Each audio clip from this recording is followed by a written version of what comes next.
Hello বন্ধুরা, আজকে নিয়ে চলে এসেছি আরও একটা ভিডিও। আপনাদের সকলকে স্বাগত জানাই। আশা করি আপনারা সকলেই খুব ভালো আছেন, আমিও খুব ভালো আছি। আজকে বানাতে চলেছি চিকেন স্টু।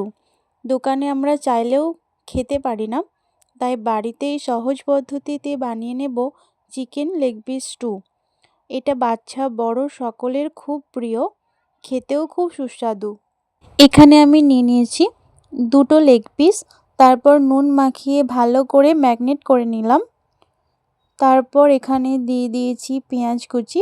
পেঁয়াজগুলোকে ভালো করে ভেজে নিয়ে গাজর, ক্যাপসিকাম, বিনস, টমেটো সব কিছু দিয়ে নুন দিয়ে ভালো করে ভেজে নিয়ে ওপর থেকে দিয়ে দিয়েছি লেগ পিসগুলো, দিয়ে ওপর থেকে ছড়িয়ে দিয়েছি ধনে পাতা। তারপর জল ঢেলে একটুখানি নাড়াচাড়া করে নিয়েছি। তারপর ঢাকা দিয়ে 15 মিনিট দমে বসিয়ে রেখে এখানে আমি ভেজে নিয়েছি কয়েকটা মশলা, লবঙ্গ, এলাচ, জিরে, ধনে, এগুলো সব ভালো করে ভেজে নিয়ে গুঁড়ো করে ওপর থেকে ছড়িয়ে দিয়েছি।